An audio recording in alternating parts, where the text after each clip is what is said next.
शहर के किनारे पर स्थित एक पुरानी हवेली थी जिसे लोग भूतिया हवेली कहते थे। अरुण एक नौजवान पत्रकार इस हवेली के बारे में जानने की ठान चुका था। एक रात जब अरुण अपने कमरे में बैठा था तभी उसके फ़ोन पर एक अजीब सी कॉल आई। हेलो, अरुण ने जवाब दिया। दूसरी तरफ से एक खामोशी छाई हुई थी। फिर एक धीमी फुसफुसाती हुई आवाज़ आई, अगर सच जानना चाहते हो तो पुरानी हवेली आओ। अगले दिन अरुण पुरानी हवेली के पास पहुंचा। उसने देखा हवेली का दरवाज़ा खुला हुआ था। अंदर घुसते ही एक ठंडी हवा का झोंका आया और दरवाज़ा अपने आप बंद हो गया। कौन है यहाँ? अरुण ने ज़ोर से पूछा। कोई जवाब नहीं आया। उसने अपने कदमों को सावधानी से आगे बढ़ाया और एक बड़े हॉल में पहुंचा।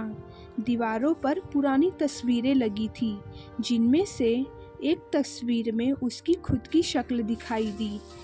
अरुण ने ध्यान से उस तस्वीर को देखा। वह तस्वीर उसकी ही थी, लेकिन उसे याद नहीं था कि उसने कभी ऐसी तस्वीर खिंचवाई थी।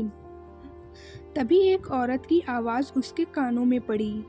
तुम्हें यहाँ नहीं आना चाहिए था। अरुण ने पलटकर देखा। वहाँ एक औरत खड़ी थी। अरुण ने घबराते हुए पूछा, तुम कौन हो?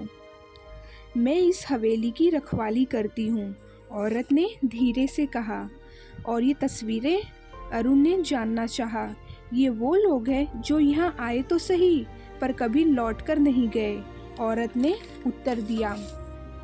अरुण ने ज़बरदस्ती अपनी हिम्मत को संभाला और औरत से पूछा, तुम्हें क्या चाहिए? औरत ने उसकी ओर देखा और बोली, मुझे तुम्हारी मदद चाहिए। इस हवेली के रहस्य को उजागर करना होगा। अरुण ने हामी भर दी और दोनों मिलकर हवेली के हर कोने की तलाशी लेने लगे। उन्होंने एक पुरानी डायरी पाई जिसमें हवेली के असली मालिक का नाम लिखा था।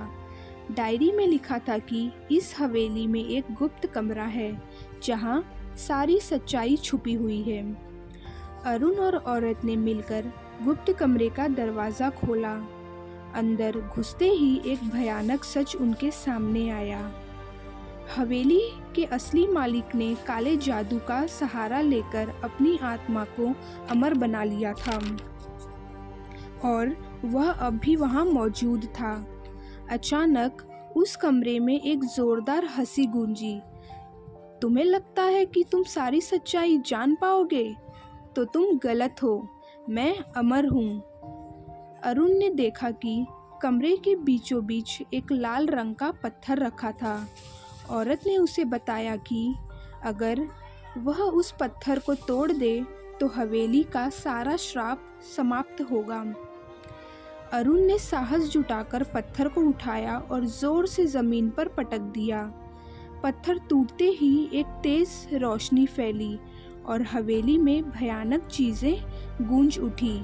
जब रोशनी धीमी हुई तो अरुण ने देखा कि औरत धीरे धीरे गायब हो चुकी थी। हवेली अब भी वही थी, लेकिन एक अजीब सी शांति छाई हुई थी। अरुण ने समझा कि उसने हवेली को हमेशा के लिए श्राप से मुक्त कर दिया था, लेकिन जब उसने बाहर निकलने की कोशिश की तो दरवाज़ा फिर से अपने आप बंद हो गया और फिर से एक आवाज़ गूंजी, अब तुम इस हवेली के नए रखवाले हो। अरुण ने एक रहस्य को सुलझाने की कोशिश की, लेकिन अब उसे नहीं पता था कि वो खुद एक रहस्य का हिस्सा बन गया। हवेली का श्राप खत्म नहीं हुआ था, सिर्फ एक नए शिकार की तलाश में था। ये वीडियो यहीं ख़त्म हुआ। अगर आपको ये वीडियो अच्छा लगा तो प्लीज़ लाइक कर दें और अगर आपको इसके आगे की कहानी सुननी है तो प्लीज़ आप कमेंट सेक्शन में पार्ट 2 कमेंट कर दें।